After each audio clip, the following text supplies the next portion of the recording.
conflicto armado, el desplazamiento y la violencia han marcado la historia de Colombia. Durante décadas, el teatro ha llevado estas realidades a escena. Se ha convertido en una herramienta de memoria y reflexión sobre las heridas que ha dejado el país. Pero más allá de representar estos hechos, surge una pregunta. ¿Puede el teatro transformar a quien lo observa, especialmente en una sociedad atravesada por la violencia? Se puede hablar de falsos positivos, que es una temática que se ha hablado mucho en teatro, sin hablar de los falsos positivos directamente, sino se puede crear una convención, una metáfora, pero la gente está entendiendo que hay una problemática con los falsos positivos, con el desplazamiento, con la guerra. Las formas de narrar violencia en escena son múltiples. Para abordar experiencias traumáticas, algunos montajes utilizan testimonios reales. Para Victoria Hernández, dramaturga y directora de la Escuela de Formación Actoral La Puerta Abierta, no existe una única manera de representar el conflicto. Maneras de narrar el conflicto hay tantas como dramaturgos o directores haya. ¿Ves? Tú puedes tomar como mantener el juicio de Petra la literalidad. En este juicio se dijo esto y se juzgó esto y se habló de esto. Puedes hacer una comedia como Labio de Liebre. Puedes hacer una cosa mucho más cruda o más surrealista, o puedes usar una metáfora o puedes usar símbolos. Esta relación entre teatro y realidad social no es nueva. Desde mediados del siglo XX, diversos grupos teatrales colombianos comenzaron a construir una dramaturgia inspirada en las problemáticas del país. Uno de los casos más representativos es el Teatro La Candelaria.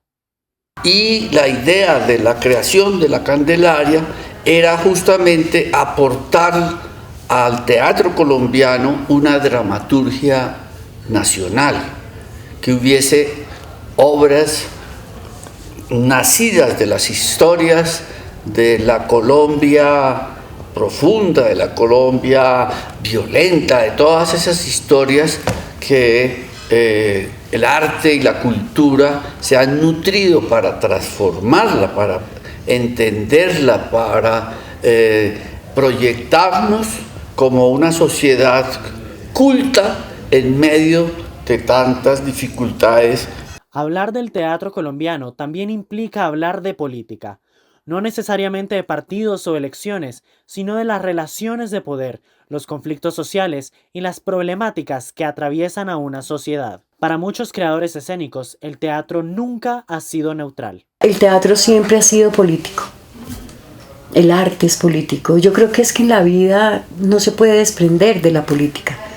Esa dimensión política también aparece en los textos clásicos. Aunque fueron escritos hace décadas o incluso siglos, continúan siendo utilizados para interpretar fenómenos contemporáneos. Las dinámicas de poder, la violencia, la desigualdad o los conflictos humanos siguen presentes en muchas sociedades. Por eso me gustan tanto los clásicos, porque yo tomo ese clásico, estudio ese contexto social, histórico, pues económico, político, y encuentro en qué se parece a nuestro estado actual. Y tristemente no es mucho lo que hemos evolucionado como humanidad. Jeff Palacio Ángel es profesor de teatro en Casa E. Borrero y trabaja constantemente con jóvenes universitarios. Para él, una de las principales diferencias entre el teatro y otros formatos audiovisuales está en la experiencia física y emocional que ocurre en vivo.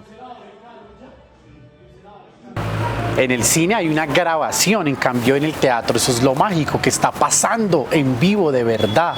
Es como increíble, ¿no? Te están contando una historia en vivo.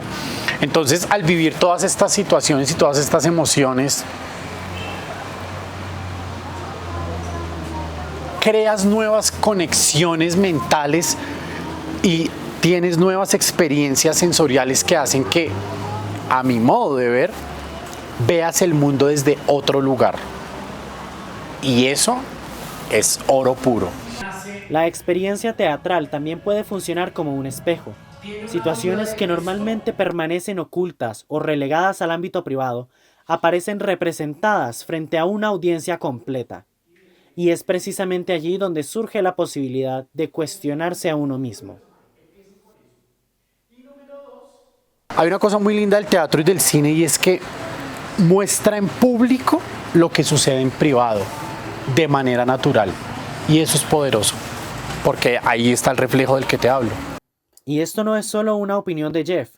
Desde 1960, el dramaturgo Augusto Boal, creador del teatro del oprimido, planteaba que quien va a una obra de teatro no es un sujeto pasivo, sino que el público es capaz de cuestionarse a sí mismo a partir de lo que ve en escena. Porque si un papá golpea a su hijo y viene a ver la obra de teatro y hay un papá golpeador, se va a ver reflejado ahí y algo va a pasar.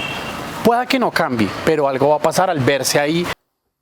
Aunque resulta difícil medir el impacto social del teatro, algunos pioneros como Rafael Giraldo coinciden en algo. El objetivo no es decirle al espectador qué pensar, sino provocar una reflexión crítica frente a lo que ocurre dentro y fuera del escenario.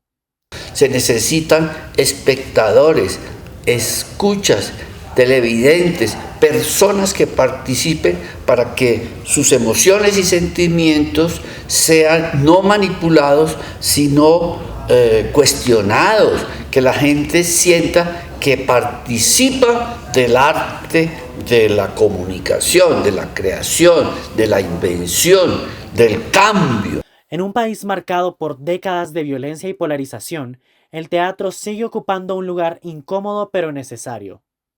El de poner preguntas sobre la mesa cuando muchas veces la sociedad prefiere evitarlas.